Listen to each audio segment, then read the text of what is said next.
The crystal chandeliers of the Grand Aurelius Hotel glowed like frozen sunlight, scattering gold across marble floors where polished shoes whispered secrets of power, money, and ego. And in the middle of that glittering ballroom stood a man who looked like he did not belong, at least not to the eyes that mattered there, because while others wore tailored tuxedos and dresses, stitched with ambition, he wore a simple charcoal suit, slightly worn at the cuffs, his posture calm, his expression unreadable, as if he were a guest who had wandered into the wrong dream. And his name, according to the thin badge clipped to his pocket, was simply Daniel Cross. No title, no company, no sparkle. The night itself was historic, though few realized it yet, because the $600 million deal being celebrated was rumored to reshape the energy sector, merging old capital with new technology, and the elite of the city had gathered not to celebrate success but to be seen near it, to orbit the gravity of wealth in hopes that some of it would stick.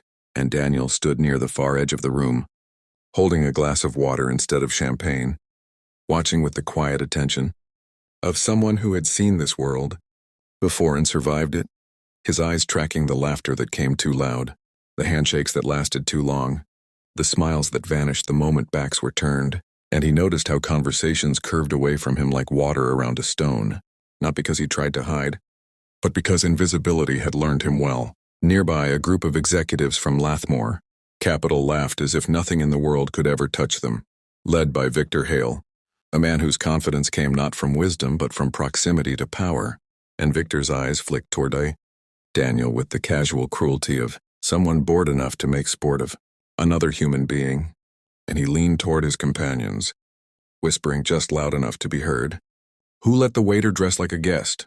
which earned a ripple of laughter, sharp and brittle, the kind that needed a target to survive. And Daniel heard it, of course he did. But he did not flinch, because men who had built empires learned early that reacting was a currency best spent sparingly. The music swelled, glasses clinked, and a server passed by with a tray of deep red wine, when Victor, still smirking, took a glass and stepped closer to Daniel, his movements exaggerated by entitlement, and said, "Hey, you mind holding this?" Before Daniel could answer, Victor's hand tilted. Not accidentally, but deliberately, and the wine spilled down Daniel's chest like a slow insult. Blooming dark against the fabric of his suit, the laughter exploded this time, louder, crueler, people turning to look, phones subtly raised, because humiliation was entertainment when it happened to someone deemed unimportant, and someone muttered, "Guess he should have worn black," while another said, "Hope that's not rented." And Daniel looked down at the spreading stain, then back up at Victor, his face calm, his voice low. "It's fine," he said. Two words that carried more weight than anyone realized, and Victor scoffed, lifting his hands in mock apology. "Relax, man. You shouldn't be standing in the middle of the room if you don't want attention." As if the room belonged to him, as if people were furniture, and Daniel nodded once, not submissive but observant, storing the moment the way a chess player stores an opponent's mistake.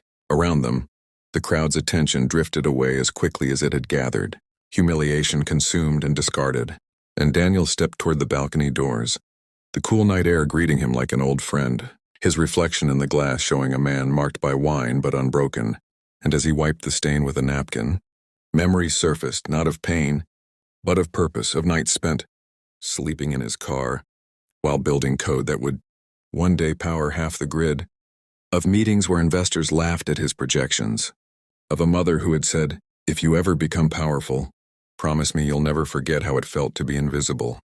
And he had promised, though she was gone now, and the promise still burned brighter than any chandelier. Inside, Victor was still laughing, retelling the moment with embellishments, unaware that the company whose future he was celebrating existed only because Daniel had allowed it to, unaware that the patent powering the $600 million deal was filed under a shell firm that traced back quietly, legally, undeniably to Daniel Cross, majority shareholder, silent founder, the man who never put his name on the building because he had learned that shadows were safer than spotlights. A voice broke Daniel's thoughts, a young woman standing near the balcony, her eyes uneasy. "I'm sorry about what happened," she said, and he smiled gently. "It's all right," he replied, and she hesitated before adding, "They think you're staff," and Daniel chuckled softly. "Most people do," and she frowned. sensing there was more, but before she could ask, the ballroom doors swung open and an announcement echoed through the room, calling everyone to gather for the official signing toast, the moment everyone had dressed up for. And Daniel straightened his jacket, the wine stain still visible, and walked back inside, each step measured, because he knew something no one else did, that this night was not about the deal, not about Victor Hale, not about laughter or humiliation, but about revelation, timing, and restraint. And as the host took the microphone and began praising the visionary partners behind the historic agreement, Daniel took his place near the front, unnoticed, uninvited, unstoppable. And if you're feeling the tension right now, if you're wondering how a man can stand so calmly after being disrespected, how power can sit quietly while arrogance dances, then you're exactly where this story wants you to be. Because what comes next will change everything, and before this night is over, the same people who laughed will struggle to meet his eyes. So stay with me. And if stories like this remind you that patience is power and humility always wins, make sure you subscribe to the channel, because the truth behind success is never what it seems, and Chapter 2 is where the shock truly begins.